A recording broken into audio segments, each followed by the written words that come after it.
biglaan to nasunog o sinunog. DPWH Tiangco nagtaka. Ayan mga kabayan, patungkol po riyan ang ating aalamin at bibigyan ng reaksyon ngayong araw na ito.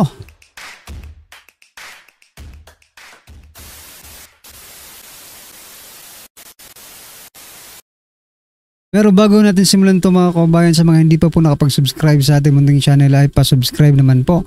At eto, bago po natin i-play ang video ito, pasadahan po muna natin ang mga nagtitrending na mga balita dito po sa mundo ng social media at unahin po natin to. Nako, ICI mga kabayan, nagbago na ang desisyon, no?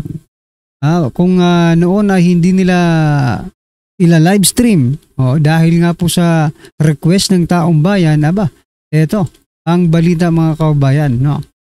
Ila-livestream na ng ICI statement of Akbayan Party List Representative Chel Jokno sa ICI's decision to livestream their hearing. We welcome the decision of the Independent Commission for Infrastructure to livestream its hearing starting next week. Amid the growing clamor for transparency. Karapatan ng publiko na malaman ang nangyayari sa mga pagdinig na ito dahil sila ang direktang mga biktima ng napakaraming katiwalian ukol sa flood control projects. Ayan. Kapag livestream na ang hearing, masasaksihan ng taong bayan ang takbo ng investigasyon at kung paano papanagutin ang mga opisyal na sangkot sa pagnanakaw ng kanilang binayarang buwis. Alongside the public broadcast of upcoming hearings, the Commission must also disclose previous discussions and decisions to ensure full transparency of the investigation. Ayan mga kabayan, palakpakan po natin. Mapapanood na po natin yung investigasyon dyan sa ICC, no? At agad-agad na po natin malalaman kung ano man po ang kanilang mga pinag-uusapan. Alright, good news po yan mga kabayan. Pero eto, eto namang si First Lady at si Martin Romualdez, mga kabayan, todo-todo ang tanggi, no? Sa mga aligasyong isyong mga kinahaharap nila. Unahin na po natin si First Lady mga kabayan. Sabi po dito ni First Lady, no? Sabi ni Castro, sabi daw ni First Lady to. Ang sabi ng First Lady ay hindi niya ito bibigyan ng anumang pansin dahil ito ay hearsay evidence. Alam natin ang First Lady ay abogado rin. Ito po mga kabayan ay patungkol sa pagkakasangkot or pagkakadawit ng pangalan ni First Lady dito po kay Maynard Ngo, no? Na dinadawit sa flood control scandal. Ayan. Pero syempre itatanggihan ng First Lady, no? Diyan po sila magaling no?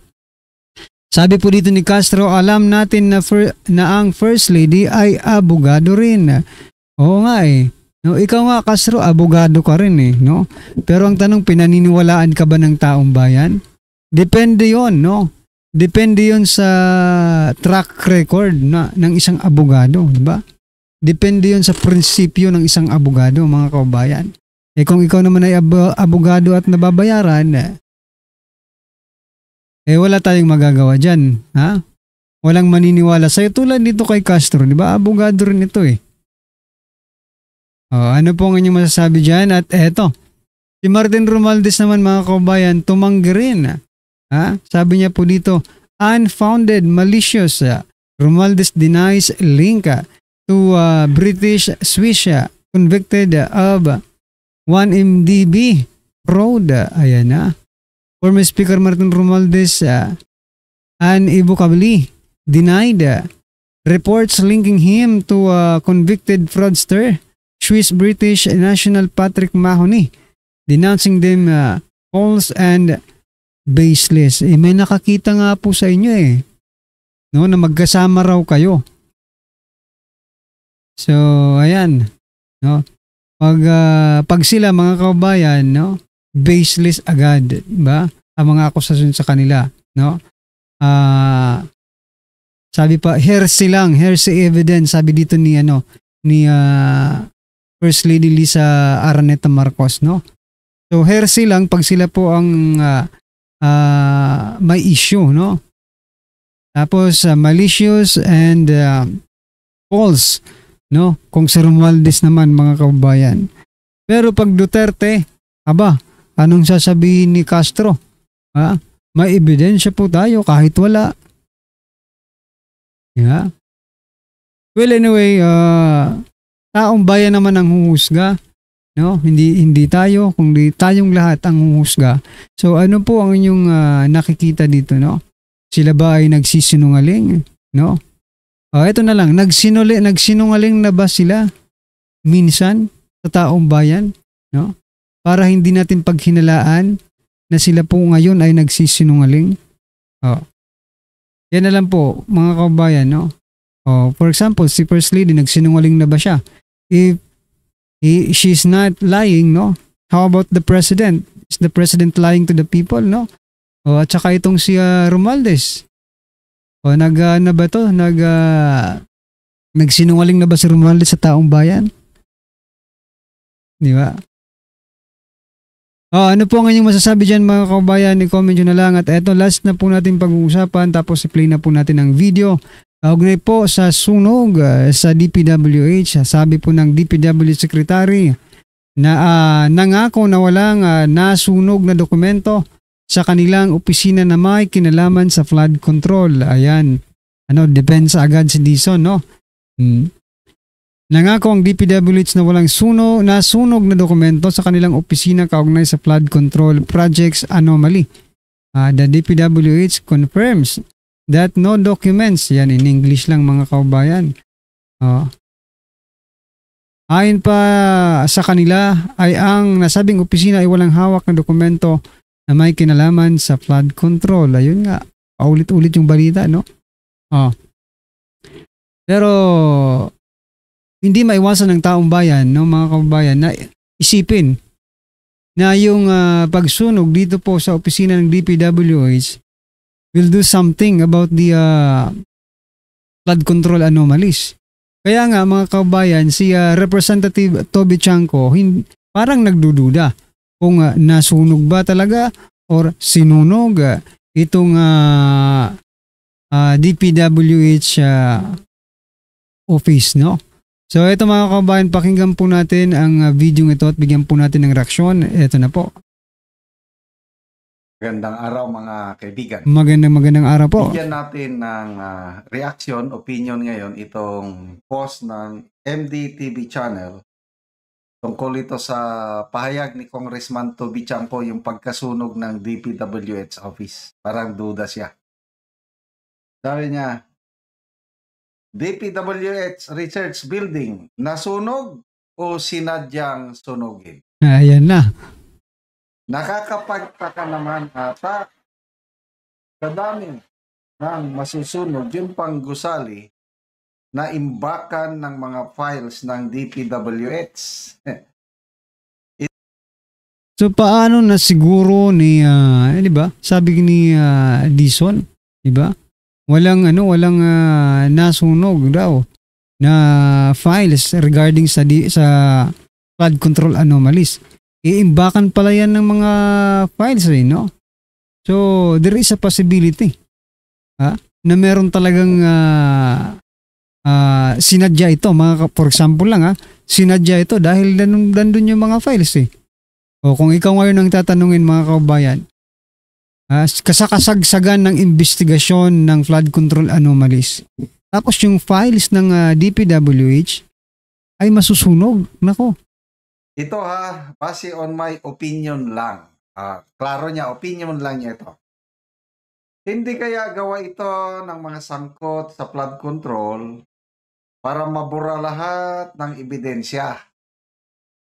Alam ng taong bayan na sila. Pero at the end of the day, siyempre, i-dismiss yan ng ombudsman dahil walang sapat na ebidensya. Tapos, natatawa lang ako sa social media. May isang netizen na nagsabi, bakit daw wala pang sunog? May mga bombero na sa likod ng gusali na naka-standby doon sa establishmento. Yan ang maganda ngayon mga kaubayan, no? Dahil sa social media, no? Nakakapag-ano tayo eh. And Filipino are very observant sa panahon ngayon, no? So ayan, wala pa man pala yung sunog, may bumbero na anong ibig sabihin nito? Ha? Drama? Ha? Ano to? Pelikulang ginagawa ninyo? Nako po ha. Coincident lang kaya ito? Tapos, bigla ICI ngayon, live stream na. Tignan na lang natin. Yan. Pahayag ni Congressman. Kaya nga no? Connected, no? Parang ang bilis nilang ang bilis ng pagdedesisyon nila. O live stream, nasunog, ebidensya, wala na. So ano nang pag-uusapan niya yun sa ICI? Ha? Ano na pong pag-uusapan nila? Wala nang, for example, nasunog yung mga ebidensya. Eh di syempre, ha? Ang mga natirang ebidensya lang dyan ay, eto opinion lang po ito. Baka yung mga natirang ebidensya ay magtuturo lang sa mga diskaya. Kay Saldico. Hanggang dun lang eh. No? Yung pataas wala na. Nasunog na yata mga kaubayan. Bichan ko. Grabe. Ang saya. Tignan natin people who reacted.